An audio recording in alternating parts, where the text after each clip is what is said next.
वाली सारी परंपराएं अब केवल सबकी जिंदगी ऐश आराम की हो गई।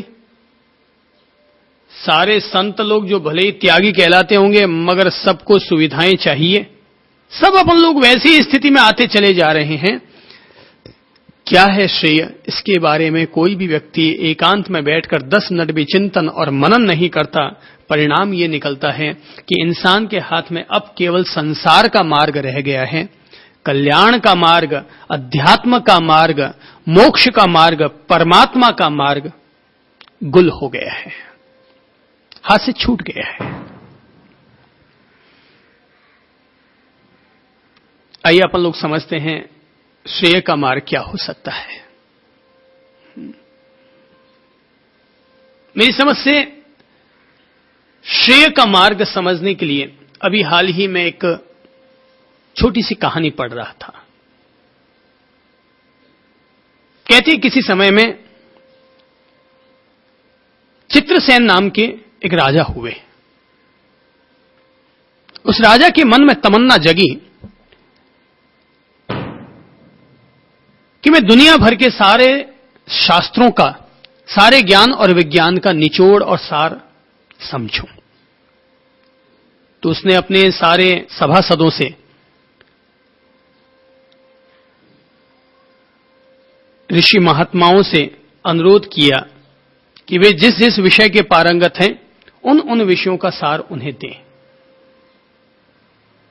तब उन महान ऋषियों ने अपनी ओर से खूब प्रयत्न करके 10 साल का परिश्रम करके एक एक शास्त्र का निर्माण किया। एक ने आयुर्वेद शास्त्र लिखा, दूसरे ने नीति शास्त्र लिखा, तीसरे ने धर्म शास्त्र लिखा और चौथे ने अध्यात्म शास्त्र लिखा। और प्रत्येक शास्त्र में 1-1 लाख श्लोक थे। राजा के सामने जब वे शास्त्र पेश किए गए तो राजा उन्हें देखकर चकित हो गया, पर कहने लगा कि मैंने तो सार मांगा था, इतने बड़े बड़े पोथे मुझसे कैसे पढ़े जाएंगे, आप इनका सार लेकर आइए। ऋषि लोग जाते हैं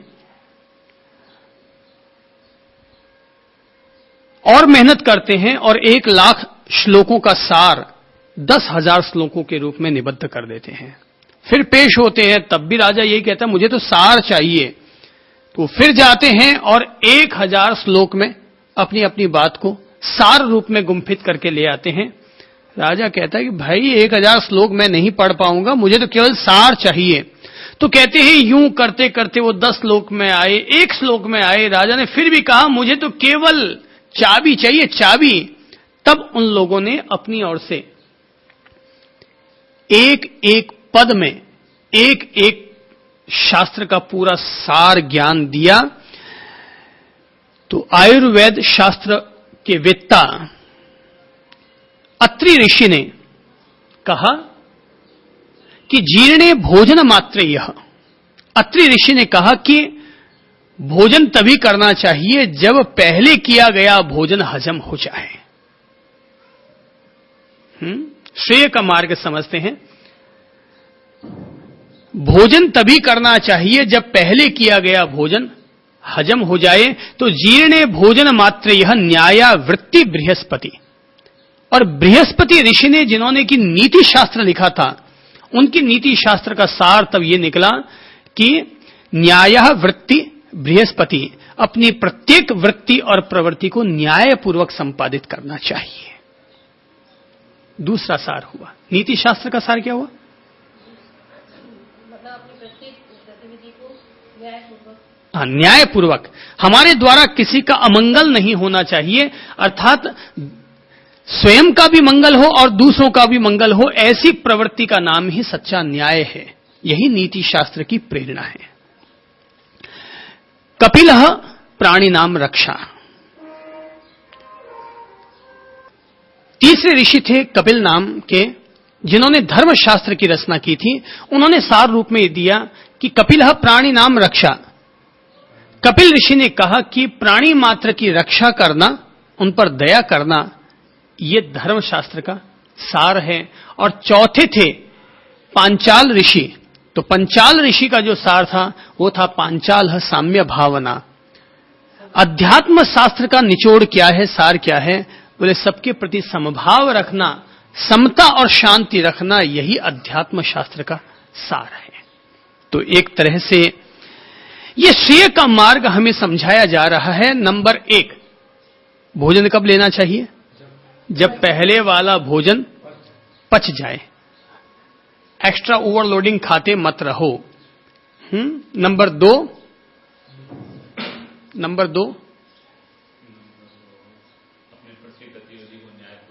अपनी प्रत्येक गतिविधि को न्यायपूर्वक संपादित करो। नंबर 3, प्राणी मात्र के प्रति दया भाव, रक्षा करने का भाव रखो, यही अहिंसा है।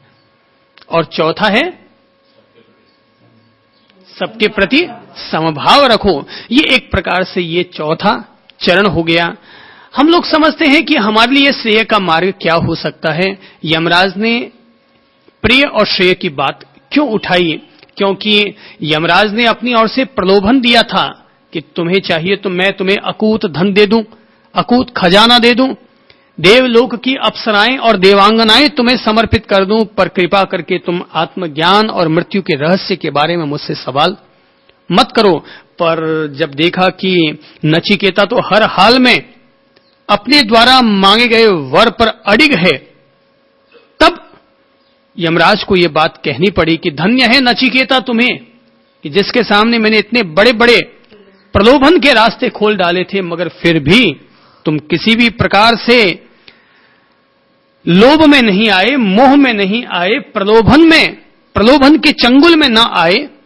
मैं मानता हूं तुम सचमुच आत्मविद्या के अभिलाषी हो, आत्मविद्या प्राप्त करने के सत्पात्र हो, क्योंकि तुमने प्रिय के मार्ग का चयन करने के बजाय श्रेय के मार्ग का ही चयन किया, अर्थात आत्मज्ञान के मार्ग का चयन किया, न कि भौतिक संसार का।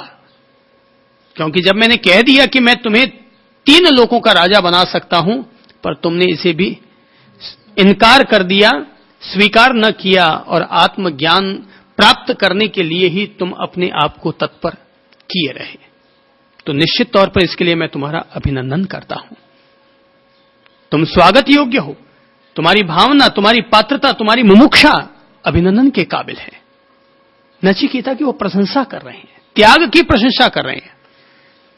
शायद अगर यमराज के सामने महावीर जी और महादेव जी प्रकट होकर आते और अगर महादेव जी उनसे कहते कि मांगो यमराज, मैं तुम्हें तुम्हारे जितना चाहिए उतना धन, रमणियां, लोक तुम्हें प्रदान कर देता हूं, तो शायद स्वयं यमराज भी उस प्रलोभन के चक्कर में आ जाते। पर नचिकेता नहीं आया।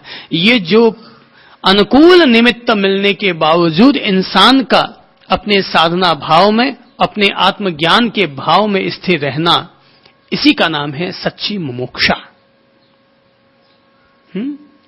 इसी का नाम है सच्ची मुमुक्षा।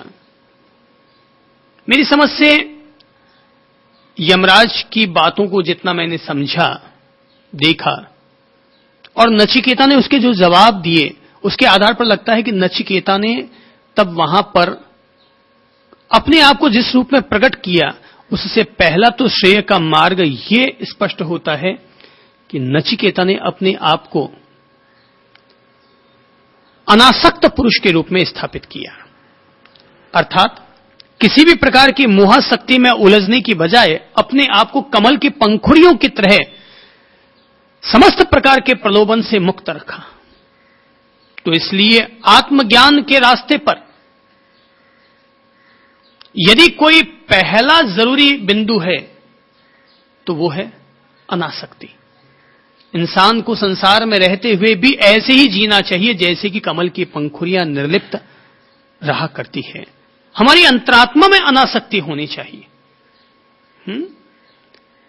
देखो, इस बात का सदा अपन लोगों को स्मरण रखना चाहिए कि भले ही अपन लोग संसार में जन्मे हों, संसार में रहते हों, संसार में रोज बरोज जन्म मरण हानि लाभ सब कुछ देखते रहते हों, लेकिन एक बात बोध रखनी चाहिए, और वो है आखिर एक न एक दिन सबको जाना है, सब यहीं पर छोड़कर जाना है।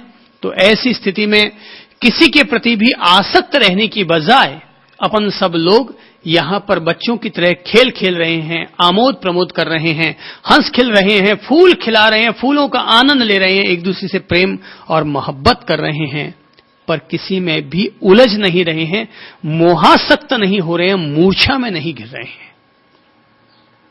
ठीक है, अपन सब लोग साथ साथ हैं, एक दूसरे को प्रेम देते हैं, एक दूसरे कुशल क्षेम पूछते हैं, एक दूसरे कुशल क्षेम चाहते भी हैं, एक दूसरे की सेवा और मदद भी करते हैं, लेकिन एक दूसरे के प्रति आसक्त, मोहासक्त नहीं हो रहे हैं, क्योंकि मोह नामक जो तत्व है, आसक्ति नामक जो तत्व है, यही अपन सब लोगों को आत्मज्ञान से वंचित रखता है।